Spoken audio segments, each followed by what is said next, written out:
Como substâncias psicoativas poderosas, as drogas psicotrópicas estão disponíveis apenas através da receita de um médico.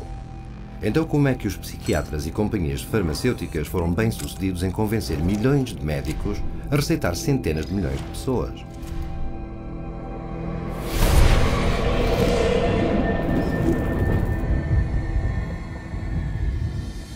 As companhias farmacêuticas estão ansiosas por pôr os seus produtos no mercado assim que possível. Isto é, afinal, um negócio e cada dia pode valer milhões. Para assegurar o público e os médicos gerais que os seus psicotrópicos pouco testados são seguros, as companhias não se poupam a gastos para pôr os psiquiatras por detrás deles e os psiquiatras ficam felizes por receber o dinheiro. It's really quite an interesting marriage that the drug companies have with the medical profession, and psychiatry primarily is a strong arm of that. Esta relação nasce na escola médica. You go to medical school and you learn that drugs are the answer.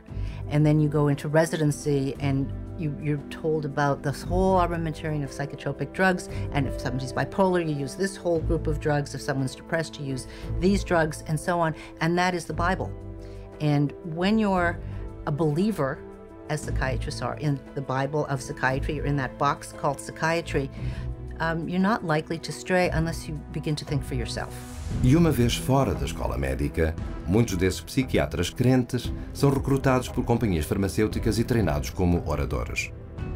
They know then who are the psychiatrists who are most easily influenced, and they can then invest in those doctors, take those doctors to whatever fancy resort to be educated about the latest, newest med, and those people then become the experts. They go and give the talks at the medical dinners, at the fancy restaurants, or at the drug-sponsored symposia at the American Psychiatric Association. They become the teachers in the residency training programs. Uma vez que esses líderes de opinião tenham vendido aos psiquiatras nas suas áreas, eles então passam para médicos de clínica geral para os convencer a receitar drogas psicotrópicas. So you have the psychiatrists coming in now and teaching at an OBGYN convention. They'll give papers there, or they'll design to address GPs and teach the GPs how to look for and diagnose these diseases and these illnesses. And again, the psychiatrist they're the ones who are going to know. Like in the medical profession, most of the doctors will say, well, these guys are the specialists in the field. I'm going to listen to how they want me to do this so that I can do it in my own practice, and they'll follow that lead and that influence, all funded by the drug companies. A formação dos médicos começa em conferências médicas como estas, onde a educação médica contínua mandatória pelo governo ou cursos de CME são ensinados. I'm required once a year to have so many units of postgraduate training, and so I have to go to get my hours by approved training centers that the state recognizes, and those approved training centers are run by the drug companies. Mas longe de serem educacionais, estas conferências são frequentemente produzidas por firmas de educação médica contratadas por companhias farmacêuticas, e os seus seminários são normalmente conduzidos por psiquiatras pagos por companhias de drogas, que podem pagar mais de $2.500 por uma simples conferência. Most of the continual medical education conferences and courses are sponsored by pharmaceutical companies, and so I can guarantee you they're not going to have doctors talking about the risks of using their medications. O propósito destas conferências é claro. Como um dos materiais de educação médica da companhia diz, seja qual for a combinação de audiências que precisam de motivar para exercer o máximo de influência no mercado, podemos ajudar-vos a identificá-las, a alcançá-las e influenciar o seu comportamento. Como estratégia de mercado, a CME funciona. Num estudo, as taxas de receitas de médicos seguindo conferências médicas de educação subiram 87% para uma droga e 272% para outra. Não é de admirar que a indústria farmacêutica agora gaste $1.000 milhões em 371 mil desses eventos em cada ano. And as long as they're making money, they're going to do everything they can to subsidize medical education, medical journals, postgraduate medical education, including the educating of psychiatrists, to use as many drugs as possible. E os psiquiatras pagos para dar estas palestras saem-se muito bem. Como, por exemplo, o Dr. Charles Nemiroff, da Universidade de Emory. Com laços financeiros profundos com quase 2 dúzias de companhias, o Dr. Nemiroff recebeu 2,8 milhões de dólares em dinheiro farmacêutico desde 2000 a 2007. Quando foi revelado que ele violou uma lei federal ao não declarar 1,2 milhões de dólares deste dinheiro para a sua universidade, ele demitiu-se como presidente do Departamento de Psiquiatria da Emory. Mas o Dr. Nemiroff não parou nos discursos e aparições pessoais. Também foi denunciado por ter laços financeiros a uma empresa de cujo aparelho médico ele fez uma crítica favorável numa revista psiquiátrica que ele mesmo editava. Numa outra ocasião, ele contratou 14 colegas da Universidade de Emory para escrever artigos para um suplemento de um jornal médico, celebrando o 5º aniversário da introdução do antidepressivo Effexor. O jornal de Nemiroff é um exemplo de um grande problema. Num caso notável, o New England Journal of Medicine imprimiu um artigo cujos autores tinham tantos laços financeiros a companhias de drogas que, devido a limitações de espaço, o jornal foi forçado a listá-lo no seu website. Imprimidos, estes conflitos financeiros cobriam 3 páginas datilografadas sem espaço entre linhas. Mas vai ainda mais longe. Em muitas ocasiões, jornais respeitáveis foram enganados em publicar estudos escritos por escritores fantasmas das companhias farmacêuticas, mas falsamente creditados como psiquiatras proeminentes, que são pagos até 20 mil dólares para pôr os seus nomes nisso. The pharmaceutical industry has set up companies that are educational companies, and they create papers subpoenaed evidence has found these papers where on the top it'll say author ? i.e. they haven't yet decided who to invite to be the author of this scientific paper. A escrita fantasma é muito comum, tanto como 50% dos artigos de pesquisa psiquiátrica publicados são escritos por escritores fantasmas. Às vezes o psiquiatra pago pôs o seu nome no artigo e nem sequer olhou para ele. Tomem, por exemplo, o psiquiatra Dr. David Danner, que apoiou o Paxil como autor-líder num estudo publicado em 1995 no Journal of European Neuropsychopharmacology, só para admitir mais tarde que ele nunca reviu nenhum dos dados do estudo atual, mas assinou nos sumários em vez disso. Mesmo o oficial superior da FDA para a revisão dos testes clínicos de drogas psicotrópicas, o psiquiatra Dr. Thomas Loughran, assinou repetidamente o seu nome em artigos escritos por escritores fantasmas de companhias de drogas que promovem o uso de antidepressivos e antipsicóticos, psicotrópicos agora rotulados pela própria FDA, como tendo altos riscos de comportamento suicida e morte prematura. Para além da sua influência considerável sobre os fazedores de políticas da FDA, as companhias de drogas exercem um controle extenso sobre os jornais psiquiátricos por meio de orçamentos substanciais de publicidade. Every other page is a pharmaceutical ad that they pay for, and so they are the livelihood of the journals. That's how they get published. Medical journals are completely supported by the ads from drug companies. Without the ads, the journals would dwindle away. Doctors look to scientific publications as the objective source. It comes from this university, this research being done by these, highly revered, very well-respected leaders in my industry. If I can't trust them, it's doctor to doctor. I'm not listening to those sales reps. That's different. This is doctor to doctor. I'm listening to the big guy.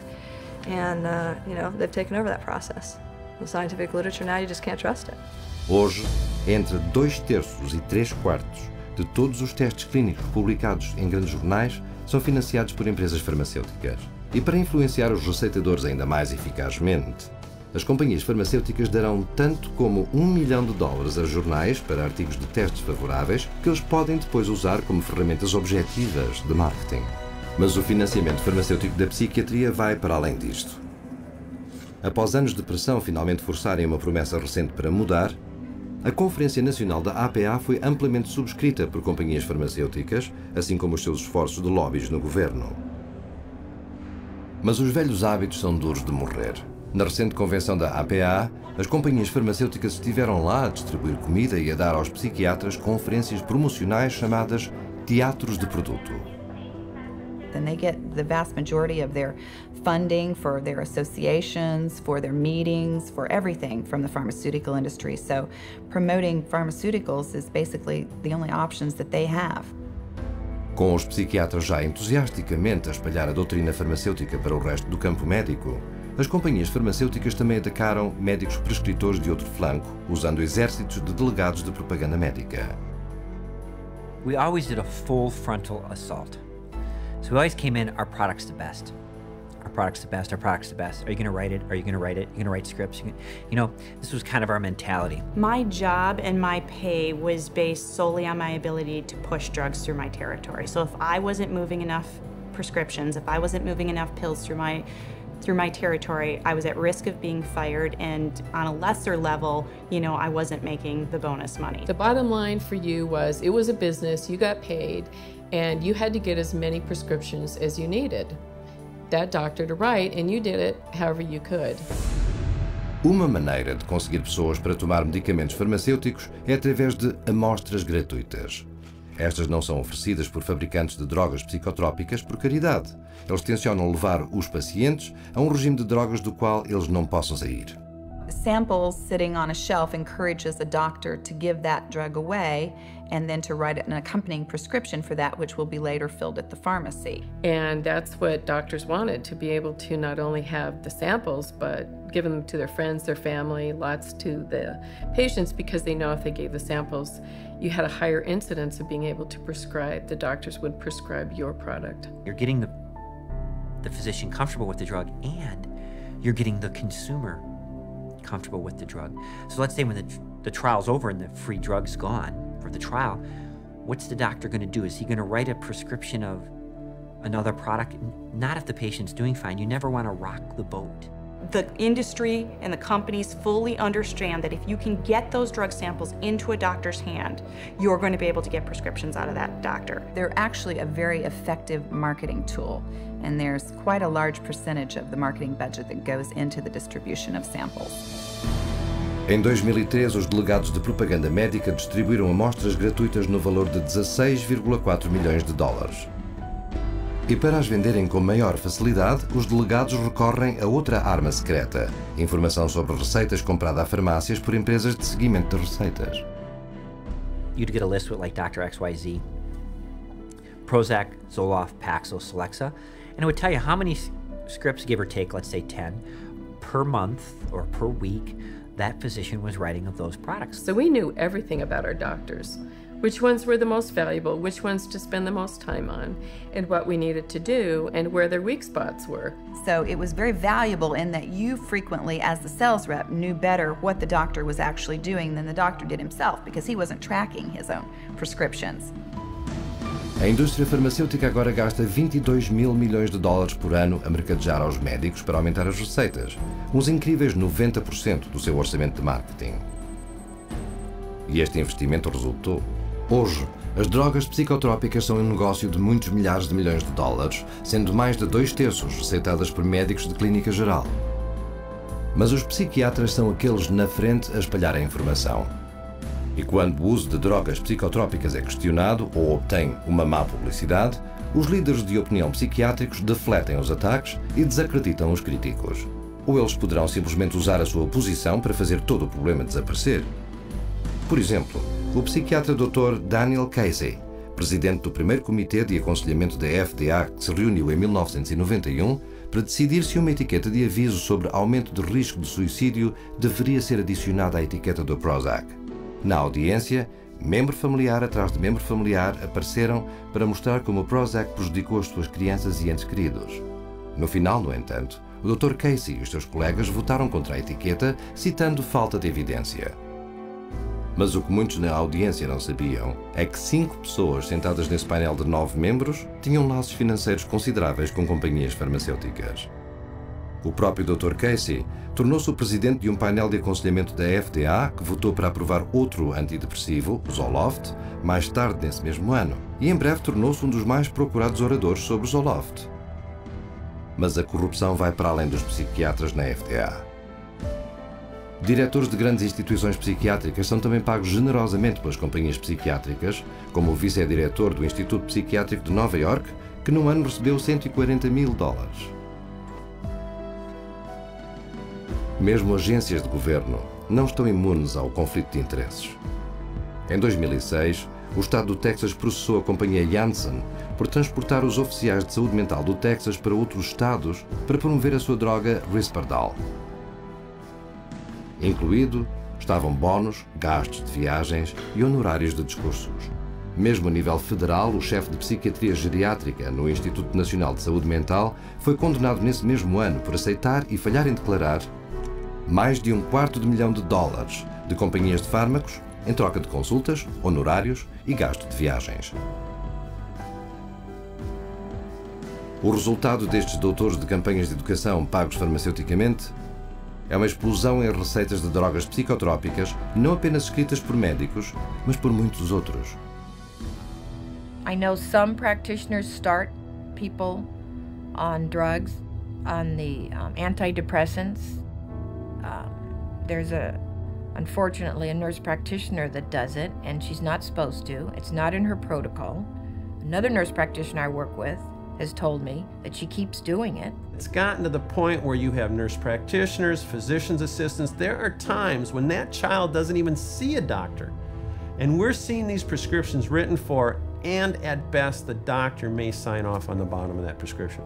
Os profissionais médicos em todo o mundo estão a passar drogas psiquiátricas com aparentemente poucas preocupações, porque foram assegurados que são seguras e necessárias pelos peritos no campo, os psiquiatras. The psychiatric community is completely responsible for the widespread use of psychotropic drugs.